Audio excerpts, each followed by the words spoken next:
I don't ever remember him coming to the house. And don't you remember Mrs. Snow, you call her?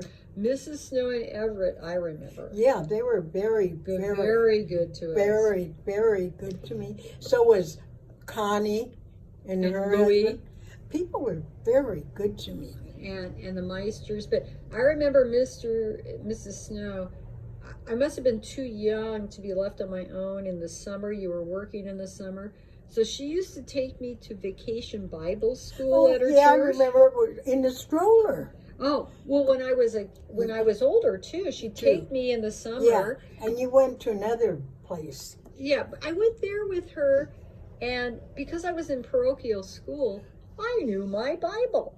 I would win all the contests because I knew my Bible because I went to Catholic school all year. Oh, really? Yeah, and they used to say to me, "Boy, you really know your Bible." And I must have been like 7 or 8, or I don't know.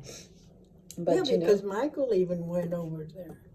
And I remember we went on. I didn't know at the time that we went on vacation with them to Running Springs. Oh yes, we went about 3 years in a row. They were just lovely. And they paid for it. How lovely. I mean, I had such good friends all my life. I had wonderful friends. And I think part of it was because I didn't step out with any other guy. I really believe. Well, they saw you doing right by your children. Yes. And I mean, when you kicked out Dad, and Dad deserved wholly to be kicked out. You did. He did as a favor. You had 4 children under the age of 10. I had 4 children. Under the age of 10. And, I was only 3. I mean, that was another 20 years. Yeah, you were just 3 years old. I mean, you had 17 years to raise us. I don't remember Dad giving you enough money. I don't remember a regular check by Dad. I remember that sometimes you get money, but I remember money from Aunt Teresa. See, I remember Aunt Teresa sending you money all the time. Yes, they all did. All my sisters did. And I also... And my brother did. My brother even bought me a car, an old car. Yeah. Yeah. See, my family was very much behind me. On there. But I don't remember Dad stepping in here and there, but I never, I mean, I think Helen probably feels the same way. I don't know about Miguel and Mary, but I had no relationship with Dad. I mean, Dad would come and talk to us, but and if I wasn't home, he wouldn't even stay. No, because he didn't care. He didn't care. He didn't care. I mean, as I've gotten to be an adult, I realize this isn't the worst, having a neglectful father. See? But for you, I just remember at times you really struggling, especially when I was young. Oh, of course. Just struggling. I remember us going to the bakery and only could get the day-old bread. Yeah, day-old, yeah. And I remember your friends from work, Minnie, and her husband. What was her husband's name? Oh, yeah, they always brought us vegetables and fruit. And apples and a Christmas tree. Yeah, and a Christmas tree I told you, I had wonderful friends. If everybody would have friends like that, it wouldn't matter to the people. What do you think got you through all this tough time? Was it your faith or what? My faith. Yeah. My faith. It was my faith. Because, I mean, Mom, it was tough for all of us. Nuns were very good to me. And Father Dominic, very, very good. I don't remember Father Dominic. No, you didn't. He was. Yeah. But I remember, of course, we all had the nuns, and on there, I just remember, I know I was tough. I was a real difficult kid. Miguel and Helen was a good kid. Mary was a little bit bad, but she was married early. She was out of the house. I mean, you had a lot to contend with. And, but Mom, you just seemed like you soldiered through it all. You never complained about it, And, one thing I never talked to you guys, I think, against your father either. Ever. No. See, I never did. No, ever. And you could have said a lot. Oh, I know it. But no, and then, I had food from work too and everything. Well, food from work, I remember that we had these little cans of milk these cartons of milk from Driftwood Dairy, and they wanted you to throw them away because they were past expiration. They want, no, not because they are expired, even, because they were given to the children free, the ones that were on free lunch.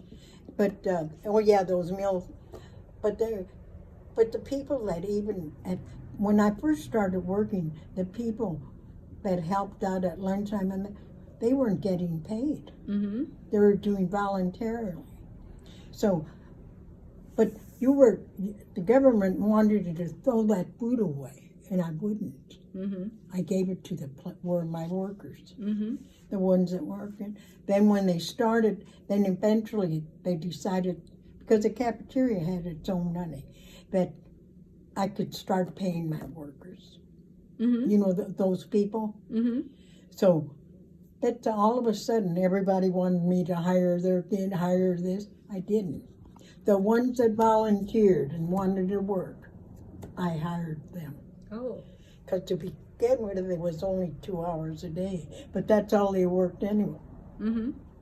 Sometimes they came and worked at lunchtime for about an hour or two straight, but no, but those are I said no. The ones that weren't paid and volunteered, why shouldn't I hire them first? Mm-hmm. When in money, all of a sudden everybody wanted to work, Mm-hmm. and I wouldn't do it. Mm-hmm. See, I was able to do it myself. My friend didn't do it. The one that was before me, Mm-hmm. she didn't do it, Mm-hmm. but I did. I changed it, and they got paid. And were they good workers? They were good workers. Mm-hmm. And they just got two. Sometimes some of them needed more hours, so I gave it to them, and some of them just wanted to. But at least they got paid for it. Mm-hmm. Before they didn't, they volunteered. Mm-hmm. So what do you think is the most valuable lesson you learned as a boss? Or what advice could you give to somebody as a boss? when advice I'd give them, if they couldn't get along after work, I'd invite the two that were fighting, arguing, couldn't get along, and I'd talk to them. Mm-hmm. And I'd tell them, I never said it in front of any of nobody was allowed in there, just the two of us. The others that had to go went home. And I told them, either you're going to settle it, or I'm going to change each of you to another school. Oh. That's what I told them. If you want that, I'll do it. Then you Mhm. won't be together. Mm-hmm. But they decided not to. They stayed together. I did it to 2 or 3 different People schools. who were Yeah. going through it. But that's what I did. And another thing I did, no one, no teacher, no one was to yell at my workers or tell them what to do or not. If they didn't like what they were doing, they called me. And I'd take care of them, Mhm. not them. Mhm. They were the teachers, but they weren't the boss. And I told my boss, my workers, Mm-hmm. the bosses are not, the teachers are not to tell you. I said they're to call me if they don't want. Mm-hmm. And I think that's what did it a lot. Mm-hmm. They knew I was behind them all the time. Mm-hmm. And what do you think was the hardest thing for you as a boss to do? Fire somebody? Leave? What? I never fired anybody. You never fired anybody, huh? I never fired another person. If they didn't like it, they could quit. But I never fired them. Mm-hmm. No, because, they all needed their money. Mm-hmm. They worked. I had wonderful workers. We used to go on picnics together and everything. What, But see, I had the superintendent behind me. yeah. I knew he'd always stand up for me, and Mhm. he did. And he was the boss. And he was the boss, yeah. See, that helped a lot too, though. Changing the subject here to